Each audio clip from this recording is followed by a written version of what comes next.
se définit comme une perte brutale de la fonction cérébrale due à un infarctus ou à une hémorragie.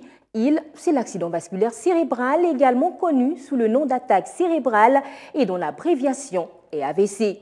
Constituant la première cause de handicap chez l'adulte, l'AVC survient parfois sans prévenir, d'où la nécessité pour nous d'en parler aujourd'hui avec notre invité. Il s'agit du docteur Andrea Annick Sounda, qui est neurologue au centre hospitalier universitaire de Libreville. Docteur, merci d'avoir répondu favorablement à l'invitation de Gabon 24. C'est moi qui vous remercie. Bienvenue également à vous qui nous regardez pour ce nouveau numéro d'Instant Santé où nous parlons de l'accident vasculaire cérébral. Docteur, pour aller droit au but, dites-nous, comment définissez-vous l'accident vasculaire cérébral à votre niveau? Alors, l'accident vasculaire cérébral est défini comme un déficit neurologique d'installation brutale. Donc, dans la définition, c'est important de faire ressortir le caractère brutal de la survenue du déficit et d'origine vasculaire. Donc, comme vous l'avez dit tantôt, il est lié soit à l'obstruction d'un vaisseau sanguin cérébral, donc c'est l'AVC ischémique dans ce cas, ou encore il est lié à la rupture d'un vaisseau sanguin au niveau du cerveau qui sera à l'origine donc d'une hémorragie cérébrale. À quoi est due cette rupture au niveau du cerveau? Alors, la rupture de la paroi vasculaire donc, qui entraîne l'hémorragie cérébrale est liée à plusieurs facteurs. Lesquels? Alors, l'hypertension artérielle représente près de 40% des causes d'accident vasculaire cérébral en général. Donc, le fait que la paroi artérielle soit fragilisée, soit par une hypertension artérielle chronique ou encore par des malformations vasculaires, ou encore par d'autres facteurs. Il y a plusieurs facteurs donc, qui fragilisent la paroi. Ça peut être des infections virales, infections bactériennes et ainsi de suite. Donc le fait que la paroi vasculaire soit fragile peut favoriser donc la rupture de cette paroi et la sortie du sang hors du vaisseau sanguin et ça va se répandre au niveau du parenchyme cérébral. Mais ça, ce n'est que pour l'accident vasculaire cérébral hémorragique. D'accord. Que peut-on retenir des types d'AVC? Alors, c'est une bonne question parce qu'il y a effectivement deux grands types d'AVC. Donc, il y a les AVC ischémiques et les AVC hémorragiques. Comment se distinguent-ils? Alors, sur le plan clinique, ce n'est pas évident de faire la différence entre un AVC ischémique et un AVC hémorragique. La différence se voit au niveau physiopathologique. Alors, l'AVC ischémique est caractérisé, comme on l'a dit tantôt, par l'occlusion d'un vaisseau sanguin. Donc, un vaisseau sanguin va se boucher par un caillot. Alors, ce caillot de sang-là peut venir du cœur. Donc, un cœur qui ne va pas bien, un cœur qui est malade, peut envoyer ce qu'on appelle des emboles au niveau de la circulation générale et aller boucher un vaisseau sanguin au niveau du cerveau. L'embole peut également venir de ce qu'on appelle des plaques d'athérome. Donc, ce sont des plaques qui se constituent au niveau de la paroi des vaisseaux sanguins. Ces plaques vont grossir, parce que c'est lié à l'accumulation de cholestérol et de beaucoup d'éléments figurés du sang. Donc ces plaques vont grossir, elles peuvent devenir molles et envoyer des morceaux donc de caillots au niveau de la circulation et aller boucher un vaisseau toujours au niveau cérébral et être à l'origine de l'AVC ischémique. Alors en ce qui concerne justement l'AVC ischémique, il y a deux types. Il y a l'accident ischémique transitoire et l'accident ischémique constitué. Quelle est la différence entre ces deux accidents? Voilà, justement. Donc, l'accident ischémique transitoire est caractérisé par toujours la survenue brutale des signes, mais le signe durera moins d'une heure. Moins d'une heure? Voilà. Et par contre, dans le cas de l'accident ischémique constitué, les signes vont au-delà d'une heure. Et la différence également se fait à l'imagerie. Quand on dit l'imagerie, c'est le scanner cérébral ou l'IRM cérébral. Dans le cas de l'accident ischémique transitoire, lorsqu'on fait l'imagerie, on ne retrouve aucune lésion au niveau cérébral. Donc, c'est un patient qui a présenté le déficit neurologique. Le déficit neurologique a duré moins d'une heure. Il vient à l'hôpital, on fait une imagerie, on ne trouve rien. Par contre, dans l'accident ischémique constitué, le déficit durera plus d'une heure. Et lorsqu'on va faire l'imagerie, donc le scanner est mieux l'IRM cérébral, on va trouver l'ischémie au niveau cérébral. Face à cette maladie, dites-nous, docteur, quelles sont les personnes j'y arrive les plus vulnérables? Alors, les personnes les plus vulnérables, On va dire, ce sont les personnes déjà qui ont un antécédent d'AVC dans la famille ou personnel. Donc, dans la famille, c'est souvent la famille directe, le père ou la mère, le frère ou la sœur. Ce sont des patients qui ont des cardiopathies, donc des maladies cardiaques. Ces maladies cardiaques qui peuvent être à l'origine de la formation des emboles qui vont entraîner l'AVC ischémique. Ce sont les diabétiques, parce que le diabète en lui-même favorise la formation des plaques d'athérosclérose. Ce sont les personnes qui ont ce qu'on appelle un syndrome d'apnée du sommeil. Alors, le syndrome d'apnée du sommeil, c'est souvent des patients en surpoids, des patients qui ronflent la nuit et, durant leur sommeil, font des pauses respiratoires. Donc, ces patients peuvent développer plus tard un AVC. Il y a également les patients qui ont un taux de globules rouges élevé, donc une polyglobulie. Ceux-là aussi sont susceptibles de développer un AVC. Et peut-on parler d'une tranche d'âge bien spécifique? Non, bon, avant, on va dire avant l'avènement du scanner, beaucoup de gens pensaient que l'AVC était une pathologie de la personne âgée. Mais on se rend compte qu'on peut faire un AVC, même chez l'enfant. Il y a des enfants qui font des AVC. Donc, il n'y a pas une tranche d'âge privilégiée. Et, donc, et même la prédominance de l'âge dépend aussi des études, du milieu dans lequel l'étude a été faite. Donc, on ne va pas dire que c'est plus les vieux que les jeunes. D'accord. Et donc, avec vous, on comprend que du côté du centre hospitalier universitaire de Libreville, il y a bien des enfants qui font des crises d'AVC? Il y a des enfants qui font des AVC. Des AVC. En général, ces enfants sont reçus en pédiatrie. Et le diagnostic est posé en pédiatrie et ils nous sont référés ensuite pour la prise en charge. Quel est le traitement approprié aux personnes victimes d'AVC?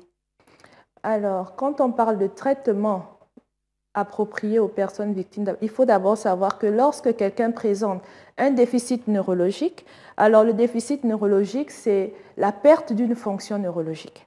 Alors, cette fonction neurologique peut être la motricité. Donc, la personne a une faiblesse d'un membre ou de deux membres du même côté. Ça peut être une perte de la sensibilité, c'est-à-dire que la personne ne ressent plus quand on la touche ou elle ressent moins bien que de l'autre côté. Ça peut être également un trouble de la vue qui arrive donc de manière brutale, donc une baisse de l'acuité visuelle. Le patient vous dira « je ne vois pas d'un œil ». Ça peut être également une perte de la conscience. La perte de conscience survient de manière brutale. Ça peut être un vertige, un trouble de l'équilibre. Donc, tout ce qui est fonction neurologique qui survient brutalement doit nous orienter vers un AVC. Alors, quand cela arrive, il faut se rendre le plus rapidement possible aux urgences d'un centre hospitalier universitaire. Et lorsqu'on ne le fait pas directement, qu'est-ce qui peut arriver? Alors, ce qui peut arriver, déjà, on va revenir d'abord sur la physiopathologie de l'AVC pour répondre à cela. Alors, dans les deux cas, que ce soit l'AVC ischémique ou l'AVC hémorragique, les cellules cérébrales souffrent. Dans l'ischémie, elles souffrent parce qu'elles ne reçoivent pas le sang. Donc, lorsqu'elles ne reçoivent pas le sang, vu que le cerveau ne fait aucune réserve énergétique, il n'a pas de glucose, il n'a pas d'oxygène, les cellules ne sont plus alimentées. Et au bout de 6 heures, si on n'intervient pas, les cellules vont mourir. Et ces cellules, donc, qui sont déjà mortes, c'est souvent difficile de les récupérer au niveau cérébral. C'est la même chose pour l'hématome. L'hématome va comprimer une région du cerveau. Cette région qui est comprimée également ne recevra pas les nutriments nécessaires pour survivre. Et là, donc, il y aura une nécrose des cellules à ce niveau et va s'installer le déficit. Lorsqu'on ne peut pas avoir l'intervention d'un médecin dans les heures qui suivent, qu'est-ce qu'il y a lieu de faire depuis la maison? Est-ce qu'il y a des techniques appropriées qu'il faut appliquer pour le malade en attendant que les médecins arrivent? Les techniques appropriées dépendront déjà des signes que le malade va présenter. Comme vous pouvez le savoir, nous ne pouvons pas vous recommander de faire des choses à la maison.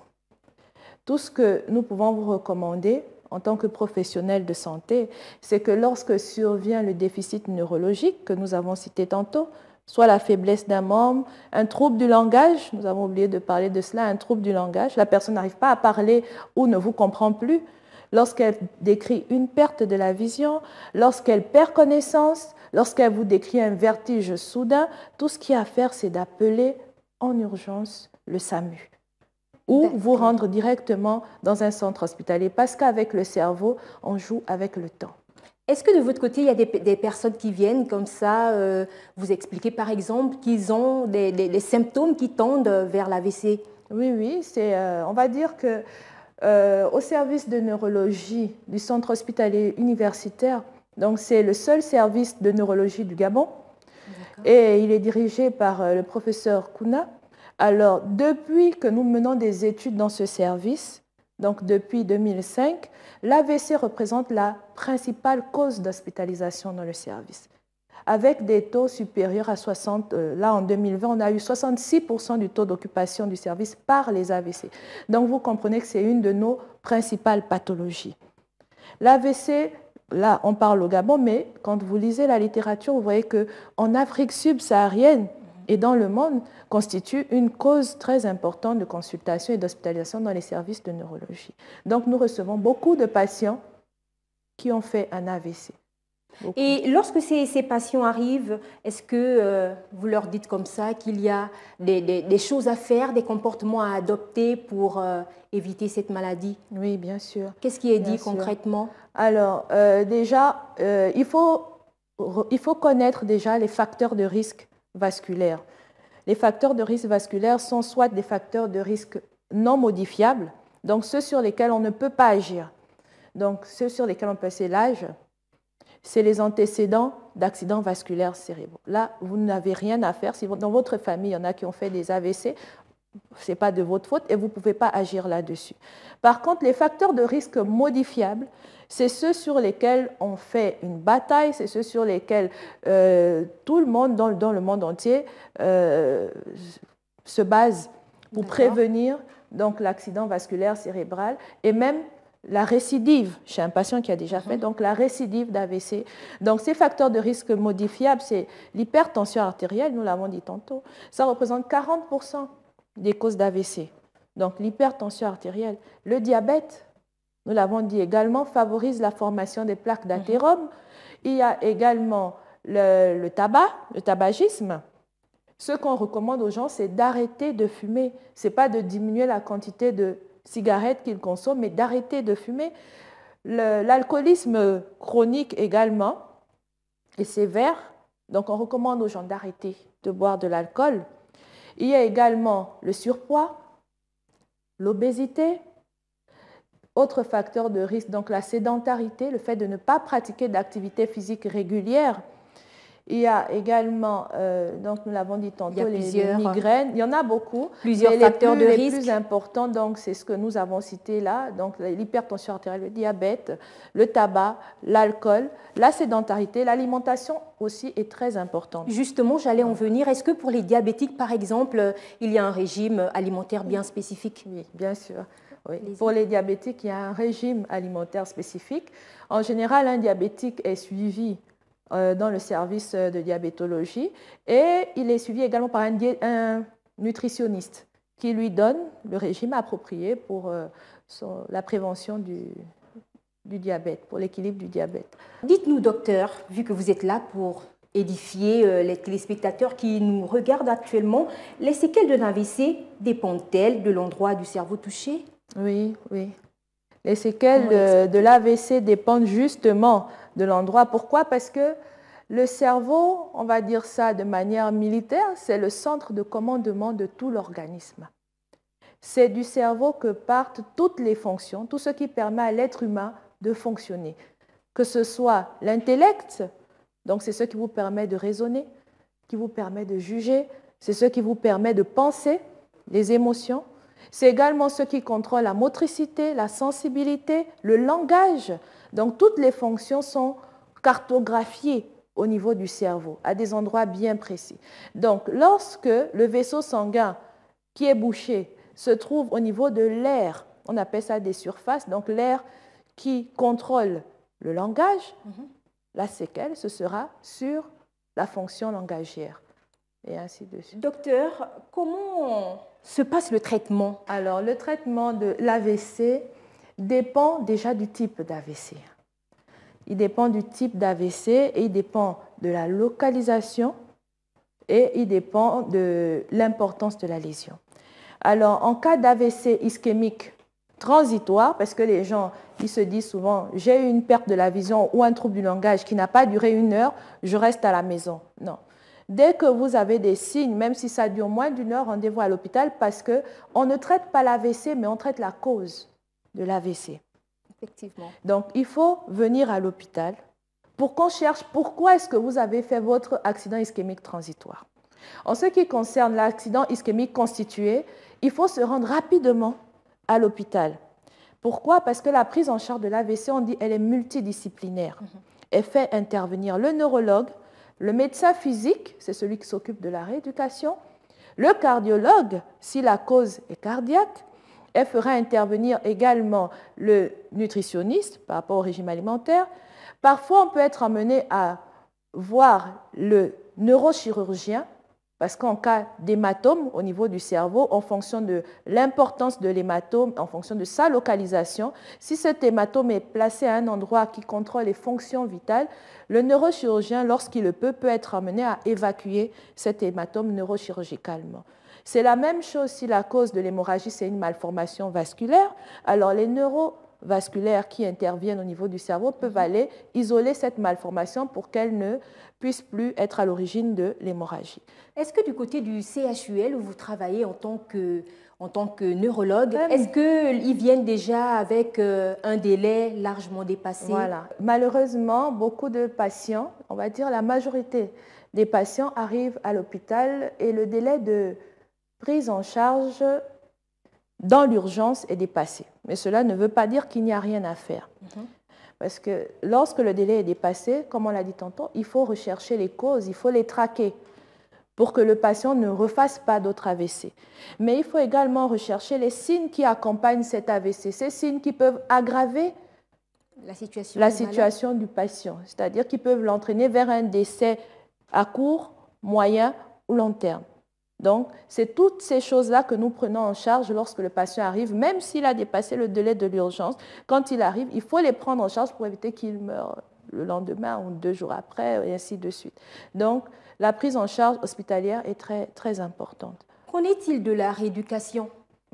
Tous les centres hospitaliers universitaires, donc que ce soit le CHUL, donc de Libreville, que ce soit le centre hospitalier universitaire d'Ovendo, ou le CHU d'Akanda, ils ont un service de rééducation. Donc, il y a des médecins physiques, ce sont des spécialistes médecins qui ont fait de la rééducation. Et donc, ces médecins ont une équipe.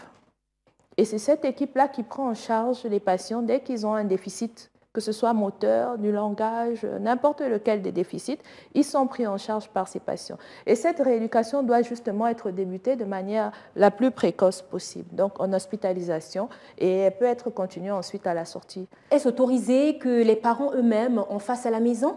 Bon, ce qu'on recommande aux parents, parce que c'est une prise en charge médicale, c'est des gens qui ont été formés pour cela, et donc il y a des techniques qu'ils emploient en fonction du déficit que le patient présente. Donc, c'est souvent très bien que la prise en charge soit régulière au niveau du service de rééducation. D'accord. En fonction des lésions subies, existe-t-il des méthodes de rééducation? Oui, ça existe, mais je pense que les médecins physiques pourront mieux vous édifier là-dessus. Comme je vous ai dit, c'est des spécialistes de ce domaine-là. Peut-on trouver toutes ces capacités après une crise d'AVC? Oui, bon, je ne vais pas dire oui comme ça, tranché. On va dire qu'en ce qui concerne l'évolution de l'AVC, il y a ce qu'on appelle une règle de 3. Dans 1/3 des cas, les patients récupèrent totalement. Dans l'autre tiers des cas, ils gardent des séquelles qui peuvent être légères ou lourdes. Et dans 1/3 des cas, ils décèdent. Donc, ça arrive que les patients récupèrent. Et c'est encore d'autant plus facile pour les patients qui ont fait un AVC hémorragique, parce que, comme on le dit, l'hémorragie ne détruit pas le cerveau. L'hémorragie dilacère le cerveau, mais l'ischémie détruit le cerveau. Parlons d'accident vasculaire cérébral. Vous êtes au centre hospitalier universitaire de Libreville. Que disent les chiffres exactement? Alors, au niveau du centre hospitalier universitaire Libreville, ce sont des chiffres hospitaliers, donc hospitaliers et par service. Parce que nous recevons des patients, donc on va dire la dernière étude qui a été menée, celle de 2018, parlait d'un taux d'occupation, comme je crois que je vous l'ai dit tantôt, de 49,8% par les AVC dans le service de neurologie. 49,8%, ce ne sont que des AVC, en dehors des autres pathologies neurologiques. Et l'AVC ischémique était représenté à 75%. Ça correspond également aux chiffres qui avaient été publiés en 2005 également, au tout début donc, de l'arrivée, je pense, du scanner au Gabon. Je ne vais pas m'avancer, peut-être les anciens, c'est peut-être un peu plus... Voilà. Mais l'étude qui est sortie en 2005 montrait des chiffres similaires.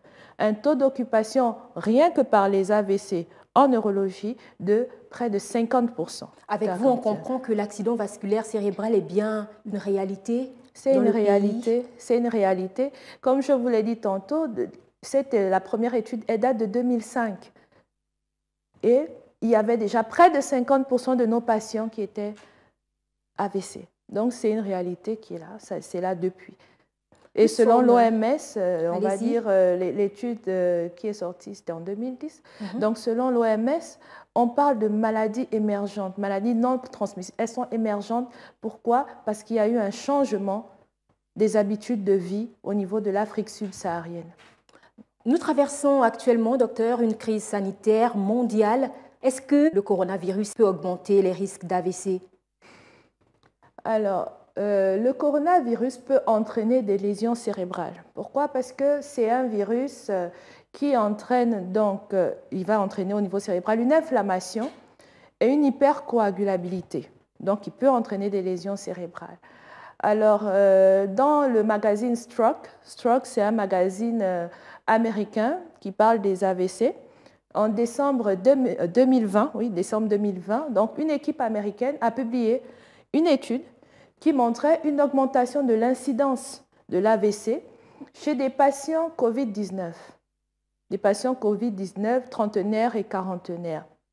Donc, d'accord, docteur. Ils n'ont rien trouvé d'autre que la COVID-19 comme affection pouvant entraîner donc l'AVC chez ces patients. Et récemment, une étude britannique également va dans ce sens. Ils ont donné des résultats préliminaires, donc elle n'est pas encore publiée, mais effectivement, dans leur cas, ils ont même ressorti les patients COVID susceptibles de faire des AVC. D'accord, docteur. Nous sommes arrivés au terme de cette émission. Si vous devez dire un mot de fin, que diriez-vous? Alors, si je dois dire quelque chose à l'endroit des téléspectateurs, alors je dirais qu'il est important de jouer sur les facteurs de risque modifiables pour éviter de faire un AVC. Alors, ces facteurs de risque modifiables, c'est l'hypertension artérielle. Lorsque vous êtes hypertendu, prenez bien vos médicaments, équilibrez vos tensions. Le diabète, c'est la même chose. Équilibrez vos glycémies. Donc, suivez le traitement donné par votre endocrinologue. Pour les sédentaires, évitez la sédentarité, pratiquez une activité physique régulière. On dit 3 à 4 fois par jour, 3 à 4 fois par semaine, excusez-moi. Pour les tabagiques, arrêtez de fumer. Pour les alcooliques, arrêtez de boire de l'alcool de manière régulière et intense. Merci, docteur, d'être passé sur le plateau de Gabon 24. Je vous remercie. Merci à vous de nous avoir regardés. Et surtout, n'oubliez pas que l'actualité se poursuit sur Gabon 24 à travers nos différentes plateformes sociales qui s'affichent au bas de l'écran. Au revoir et à très bientôt.